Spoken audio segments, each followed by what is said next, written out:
Shalom saudara-saudara, kita berjumpa lagi dalam pemberitaan kebenaran firman Allah. Saat ini dari Efesus pasal 1 ayat yang ke-15 sampai ayat yang ke-23. Sebelum membacanya, mari kita berdoa. Kami datang kepadamu ya Tuhan, dalam kerinduan supaya Tuhan memberkati kami dengan kebenaran firman-Mu yang akan kami baca, kami renungkan. Kami mohon Roh Kudus memberikan kami hikmat dan pengertian yang benar, supaya kami mengerti firman Allah. Lebih daripada itu, kemampuan untuk melakukannya dalam kehidupan setiap hari. Berfirmanlah bagi kami semua dalam nama Tuhan Yesus, firman Allah yang hidup dan benar. Amin.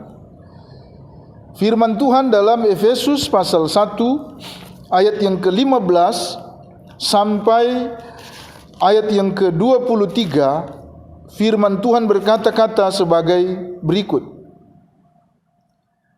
Karena itu setelah aku mendengar tentang iman-Mu dalam Tuhan Yesus dan tentang kasih-Mu terhadap semua orang kudus, aku pun tidak berhenti mengucap syukur karena kamu. Dan aku selalu mengingat kamu dalam doaku dan meminta kepada Allah Tuhan kita Yesus Kristus, yaitu Bapa yang mulia itu, supaya Ia memberikan kepadamu roh hikmat dan wahyu untuk mengenal Dia dengan benar, dan supaya Ia menjadikan mata hatimu terang, agar kamu mengerti pengharapan apakah yang terkandung dalam panggilannya, betapa kayanya kemuliaan bagian yang ditentukannya bagi orang-orang kudus, dan betapa hebat kuasanya bagi kita yang percaya, sesuai dengan kekuatan kuasanya yang dikerjakannya di dalam Kristus, dengan membangkitkan Dia dari antara orang mati dan mendudukkan Dia di sebelah kanannya di surga, jauh lebih tinggi dari segala pemerintah dan penguasa dan kekuasaan dan kerajaan dan tiap-tiap nama yang dapat disebut, bukan hanya di dunia ini saja, melainkan juga di dunia yang akan datang. Dan segala sesuatu telah diletakkan di bawah kaki Kristus, dan Dia telah diberikannya kepada jemaat sebagai kepala dari segala yang ada. Jemaat yang adalah tubuhnya, yaitu kepenuhan Dia yang memenuhi semua dan segala sesuatu. Terpujilah Tuhan Yesus Kristus, sumber kekuatan, sumber hikmat yang memberikan kepada kita perlindungan dan pertolongannya, memungkinkan kita ada sampai pada hari ini. Berangkat dari Efesus 1 ayat 15 sampai 23 ini, saya mengangkat tema bertumbuh dan berbuah di masa krisis. Bertumbuh dan berbuah di masa krisis. Saudara-saudara yang kekasih dalam nama Tuhan Yesus Kristus, gereja Tuhan diutus dan dihadirkan bukanlah di dalam ruang yang hampa dan steril dari persoalan. Tetapi Alkitab dengan jelas mengatakan, lihat, aku mengutus kamu seperti domba ke tengah-tengah serigala. Sebab itu hendaklah kamu cerdik seperti ular dan tulus seperti merpati. Matius 10 ayat yang ke-16. Saudara-saudara yang kekasih dalam nama Tuhan Yesus Kristus, di tengah-tengah krisis yang sedang dialami oleh seluruh dunia, di dalamnya ada gereja Tuhan, orang-orang percaya yang turut mendapatkan bagian dalam pergumulan ini. Maka sangatlah penting bagi kita untuk terus membangun kehidupan di atas dasar kebenaran, untuk terus mampu menghasilkan kehidupan yang bertumbuh dan berbuah di tengah-tengah situasi kondisi pandemi COVID-19 yang menggoncang dunia. Saudara-saudara yang kekasih, bagian Alkitab yang kita baca pada kesempatan ini berisi pujian, syukur, serta doa dari Rasul Paulus. Dan kalau kita mencermati apa yang didoakan oleh Paulus, sesungguhnya sedang menggambarkan hal-hal yang sangat fundamental yang diperlukan oleh gereja Tuhan untuk memungkinkan dia dapat tetap bertumbuh, dapat tetap berbuah di masa-masa krisis ini. Saudara-saudara yang kekasih dalam nama Tuhan Yesus Kristus, hal pertama yang dapat kita lihat di sini, yang merupakan doa Paulus, tetapi juga merupakan esensi dari kehidupan gereja yang tetap bertumbuh dan berbuah di masa krisis, adalah gereja yang mengenal Kristus dengan benar. Di sini kita melihat dalam doanya, dalam ayat 17 dia katakan, dan meminta kepada Allah Tuhan kita Yesus Kristus, yaitu Bapa yang mulia itu, supaya ia memberikan kepadamu roh hikmat dan wahyu untuk mengenal dia dengan benar. Saudara-saudara yang kekasih, tentu amat sangat lucu jika gereja yang adalah tubuh Kristus ternyata tidak mengenal Kristus dengan benar.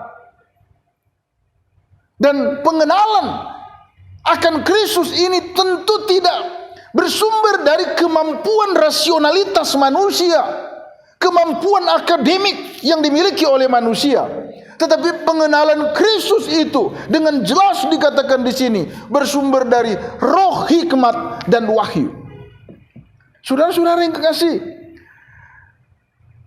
di sini dengan tegas Paulus meminta kepada Bapa Surgawi supaya gereja Tuhan itu yang berhadapan dengan begitu banyak tantangan dan persoalan, mereka tidak membuka kehidupan mereka dengan hal-hal yang bukan bersumber dari hikmat, yang bersumber dari Roh Kudus, dan pengenalan yang bersumber dari wahyu Allah yang dinyatakan, yaitu Alkitab itu sendiri. Saudara-saudara yang kekasih, harus diakui bahwa hal-hal yang membuat kehidupan gereja mengalami degradasi pemahaman dalam hal mengenal Kristus secara benar, terutama dalam aspek keilahiannya, aspek karya keselamatannya, dan berbagai aspek tentang siapakah Kristus sesungguhnya, belakangan mengalami degradasi oleh karena orang-orang percaya terlalu merasionalkan segala sesuatu dan menutup diri dari pekerjaan Roh Kudus. Itulah sebabnya bagian Alkitab yang kita baca ini mengingatkan kita bahwa pengenalan yang benar akan Kristus itu bukan saja sesuatu yang sangat penting untuk gereja itu dapat bertahan, bertumbuh dan berbuah di tengah masa-masa krisis ini, tetapi juga ini mengingatkan pentingnya membuka diri dari pekerjaan Roh Kudus dan dari kebenaran firman Allah sebagai wahyu yang dinyatakan kepada kita.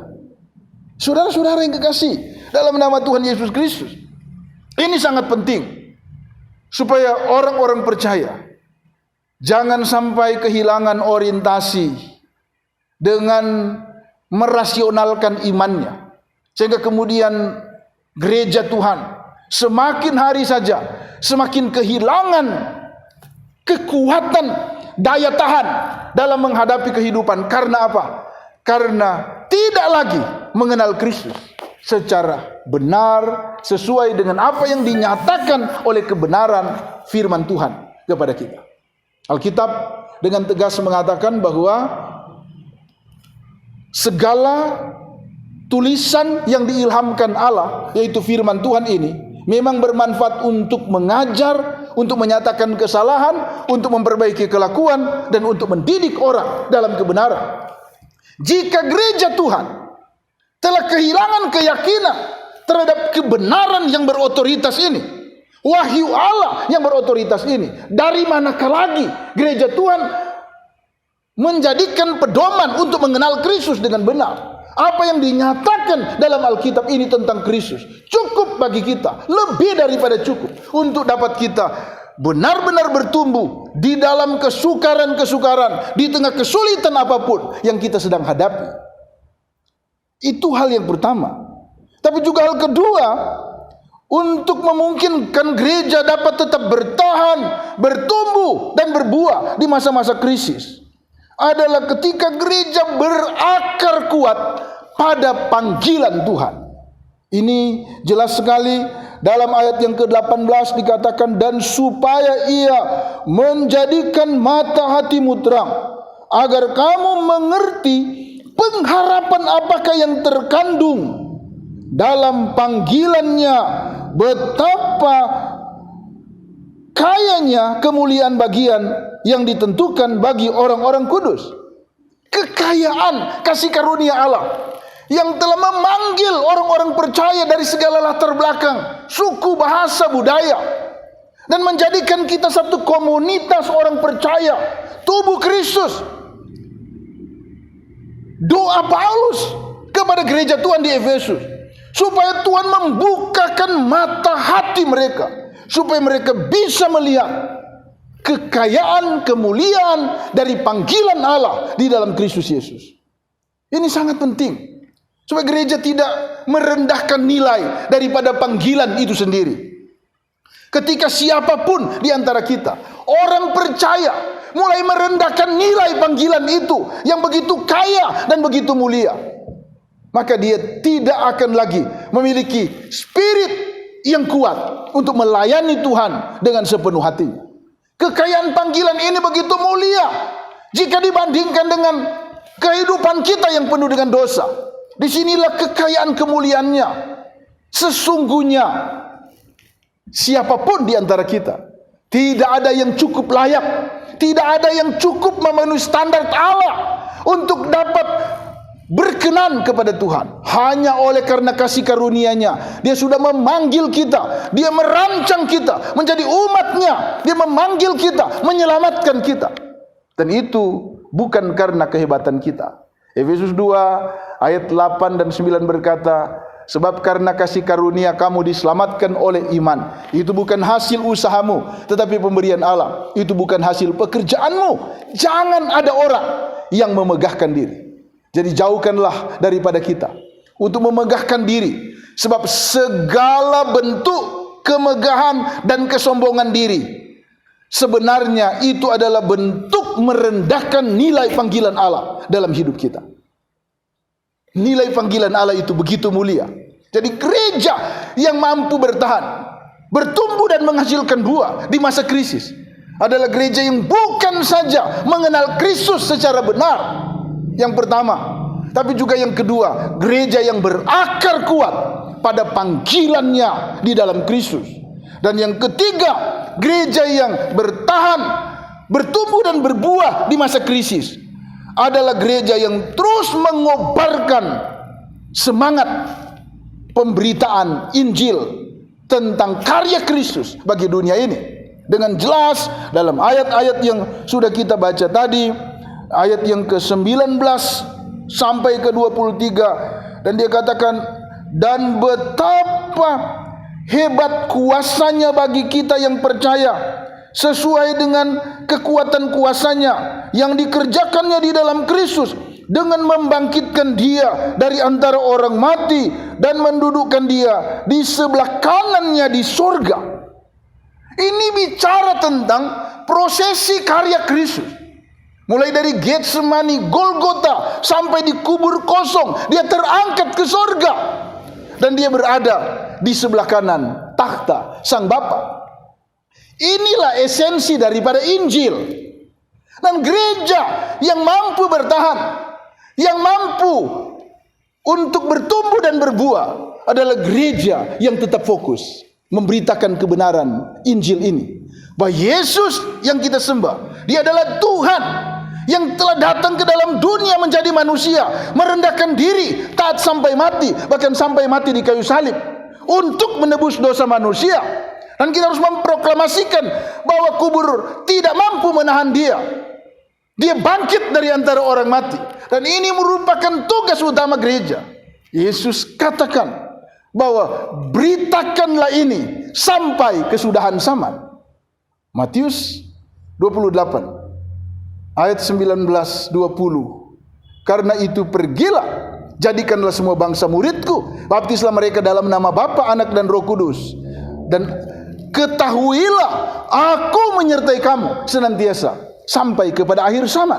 Jadi berita tentang karya Kristus ini adalah tugas utama gereja. Kita harus memproklamasikan itu dalam kehidupan setiap hari lebih dari apapun. Inilah yang memungkinkan gereja mampu bertahan, bertumbuh, dan menghasilkan buah di masa krisis sekalipun. Kita memang tidak bisa berharap bahwa kita akan melewati masa-masa keemasan. Kita tidak bisa berharap bahwa keadaan ini tidak akan terjadi lagi masa-masa sulit, tidak akan terjadi lagi masa-masa krisis. Tetapi yang dapat kita lakukan adalah bagaimana kita mempersiapkan diri di masa krisis sekalipun, di masa sulit sekalipun. Gereja, baik secara personal, orang yang percaya kepada Kristus, maupun persekutuan, kelembagaan, tubuh Kristus, kita harus mempersiapkan diri, siap menghadapi masa krisis sekalipun. Dan di masa krisis itu, kita tetap mampu bertahan, bertumbuh, dan menghasilkan buah. Hanya dengan demikian, jati diri kita sebagai gereja, eksistensi kita sebagai gereja, dapat tetap menjadi cahaya, menjadi berkat dalam kehadiran kita di tengah dunia yang terus saja bergoncang ini. Tuhan Yesus, Sang Kepala Gereja, memberkati kita semua dari sekarang bahkan sampai selama-lamanya. Amin.